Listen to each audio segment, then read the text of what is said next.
The loyalist, the guardian, the traditionalist, the troubleshooter, the doubter. These are some of the nicknames for a Type 6. Welcome to our series on the Enneagram and travel. This is our 7th video in the series where we're doing a deep dive on each Enneagram type. Be sure to watch to the end where we're going to give you 3 skills that a Type 6 can try to help grow as a person and as a traveler.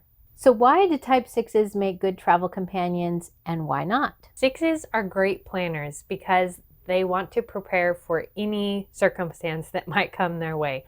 So they want to plan ahead and they're going to plan for the worst.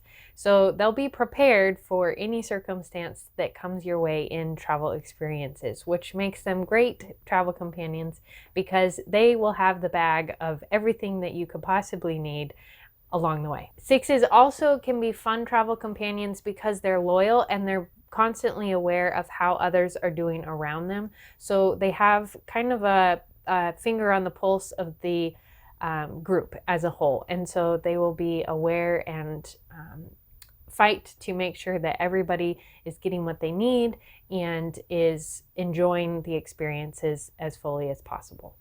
One of the struggles that a 6 will experience when traveling is that as a person, they have a low level of anxiety at all times.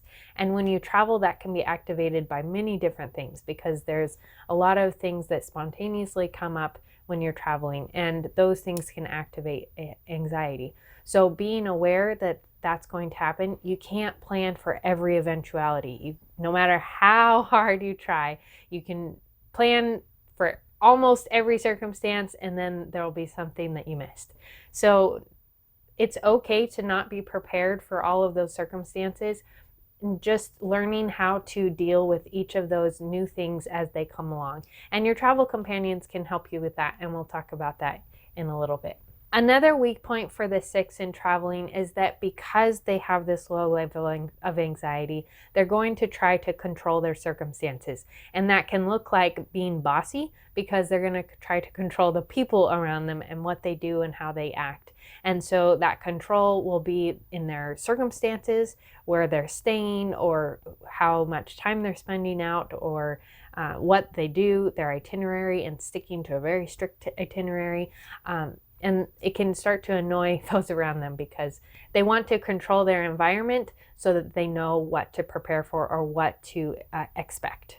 And the underlying factor to this is that 6s struggle feeling that they won't have what it takes when something that they're not prepared for comes up. Well, what does vacation mean for a Type 6? What would their ideal vacation look like? Well, Type 6s carry a lot of responsibility. They take on more responsibility than probably is theirs to carry. And so a vacation is an opportunity to let go of those responsibilities, let go of other people's expectations of them, and be able to sit in what they enjoy, what they were refreshed by and built up by, and just recharge in a way that is necessary for them.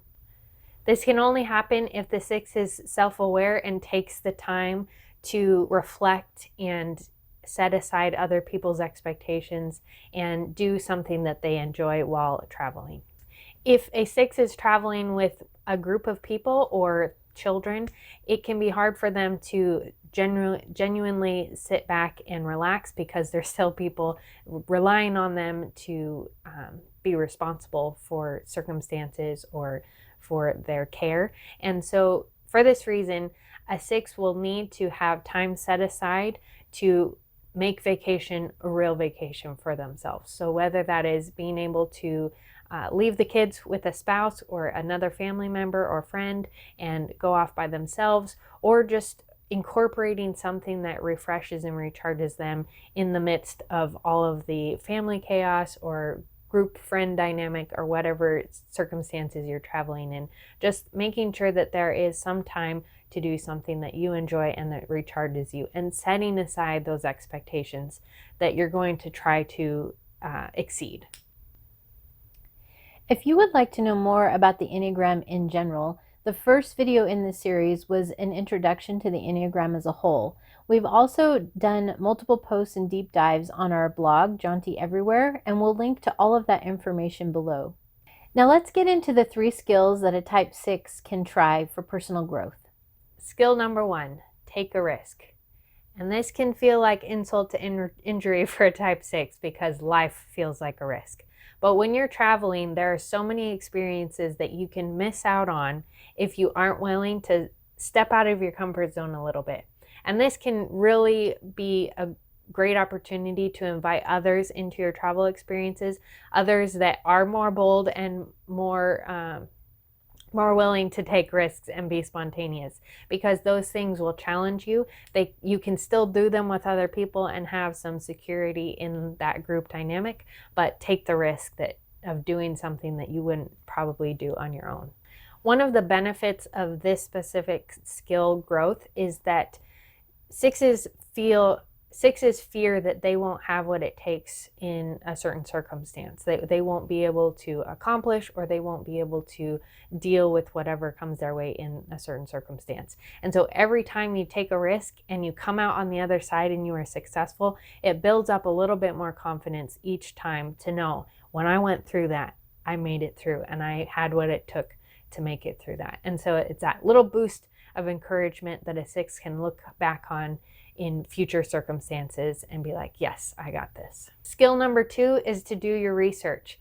So you already have the planning superpower because you're going to plan for every eventuality. Now just increase this a little bit more with specific travel planning techniques. And we have a post on our website, you can find the link in the description below, all about travel planning and how to do that in detail. So that will help you to prepare for your travel experiences. So dig into the research of the area that you're going to, maybe learn some of the history, extend it out of just the circumstantial planning that you tend to thrive in and be good at, and do a little bit more planning and exploring and research in the culture of where you're going, the art, the history, whatever it is that you are interested in, the music maybe. Dive into that research. Because you're good at the planning, you can use that as an advantage to increase your skill in researching. Skill number 3 is practice spontaneous acts.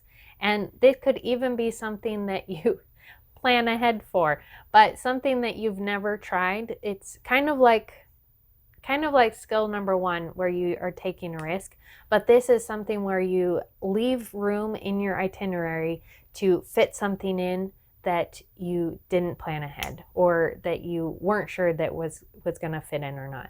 So things like kayaking or hiking or going on a wine tour or exploring on horseback, something like that you wouldn't do in your day-to-day and that may not be in your comfort zone, but just having room in your schedule to fit something in that you find while you're there. The goal here is to grow the confidence in yourself that you can handle spontaneous things and you will have what it takes when you go through them. How can we travel well with a type 6, and what does a type 6 need to know to travel well with others? A 6 traveling with others will need to be aware of the fact that they're going to take on responsibility that probably nobody else gave them. And they will also have the responsibilities of their family or their children or whoever they actually are responsible for. So making a concerted effort to just own what is yours to own, your responsibility to own, and setting the rest aside for the time being. And then those that you are responsible for, giving yourself some space and some room, asking someone else to come in and step into that responsibility role for a little bit so that you can have some time to explore and travel and have a break. When you're traveling with a 6, having empathy for the fact that the whole experience is going to be a challenge for them.